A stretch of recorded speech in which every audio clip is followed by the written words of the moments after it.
प्रणाम श्रोता बंधु। आज पवित्र माघ सप्तमी देखा गले माघ मासरे अनेक पवित्र तिथि पड़े, जेपरिक संकट चतुर्थी व्रत, षट त्रिला एकादशी, रटंती चतुर्दशी, त्रिवेणी अमावास्या, श्रीपंचमी इत्यादि। कार्तिक, माघ एवं वैशाख मासरे प्रातः स्नान और हविष्य भोजन करी ब्रह्मचर्य पालन कले महापातक नाश हुए। एणु माघ मासरे प्रातः स्नान आम जीवन धारण पाई एक महत्वपूर्ण भूमिका रही। से माघ सप्तमी रे चंद्रभागारे बुड़ पकेवा परंपरा रही। चंद्रभागा एबे सिना लुप्त, किंतु कोणार्क मंदिर गढ़ा होता समय यह थिला एक स्रोतस्विनी।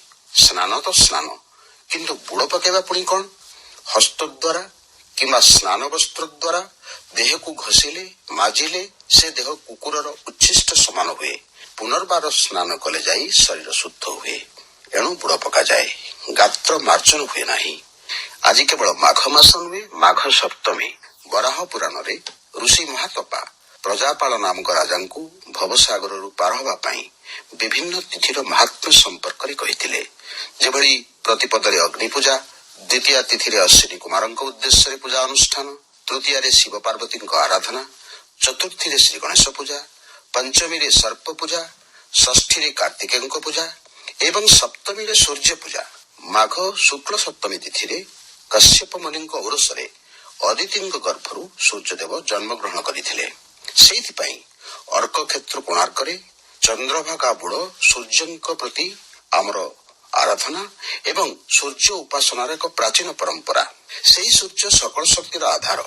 विष्णु पुराण मते सूर्यदेव 8 मास काल निजर प्रबल उत्ताप द्वारा 6 गोटी रसरु जल ग्रहण करी ताको 4 मास मध्य पृथ्वी पृष्ठ रे वर्षण करई दियंती। सेही जल स्पर्श रे फल, पुष्प एवं शस्य उत्पादित हुए। पृथ्वी रे खाद्य ही प्राणी मान को बंचई रखे। सूर्यदेव रथर विस्तृति 9000 योजन लंब। एथिरे गायत्री, बृहति, उष्णिक, जगती, त्रिष्टुप, अनुष्टुप एवं पंक्ति नामक सप्त छंद 7टी घोड़ा रूपे छंदा होती। ऋतुचक्र आवर्तन रे सूर्य रथरे प्रति मास जन लेखे आदित्य, ऋषि, गंधर्व, अप्सरा, यक्ष, सर्प एवं राक्षस विराजमान करती। माघ मासरे सूर्य रथरे थांती तोष्टा नामक आदित्य, जमदग्नि ऋषि, कंबल सर्प, तिलोत्तमा अप्सरा, ब्रह्मपेत राक्षस, ऋतजित यक्ष एवं धृतराष्ट्र गंधर्व। सेहिथिपई वेदरे सूर्योपासना स्तोत्र जीवनर गतिशीलता को संकेत प्रदान करे। पुराण कहे सूर्यदेवଙ୍କ तेज तांको पत्नी संज्ञा सही पारुनथिले, एणु घर छाड़ी अरण्य रे तपस्या करुथिले। संज्ञा को पाइबा पाई सूर्यदेव निजर तेज क्षीण करिबा पाई विश्वकर्मा को अनुरोध कले। विश्वकर्मा सूर्यଙ୍କ तेज को 15 खंड रे विभक्त करदेले। सूर्यଙ୍କ रुकमय तेजरु पृथ्वी, जजुर्मय तेजरु आकाश, साममय तेजरु स्वर्ग सृष्टि हैला। तांको तेजरु विष्णुंकर चक्र, शिवंकर त्रिशूल, अग्निंकर दायिका शक्ति, कुबेरंकर पालिंकी स्वयंक्रिय भाव सृष्टि हैतिला। मार्कंडेय पुराण कहे प्राचीन काल रे दम नामक जने राजा थिले। तांको पुत्र थिले राज्यवर्धन।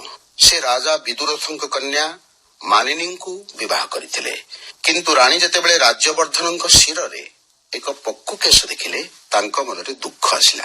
राजा कहिले, हे रानी, मु तो 7000 वर्ष प्रजा पालन कलिनी, एबे वानप्रस्थर समय दुख काहेकि करूछ? किंतु रानी, प्रजा, राज्यर समस्त राज्यवासी राजा को छाड़िबाकु नाराज हेले।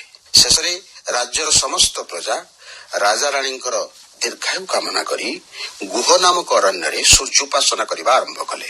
सूर्य से तपस्या रे संतुष्ट ही राजा रानी को दीर्घ निरामय जीवन प्रदान करथिले।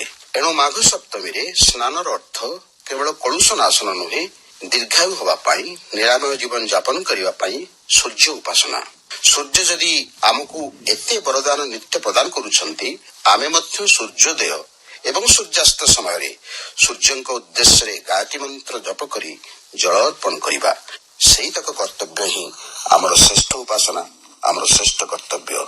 यही आजिर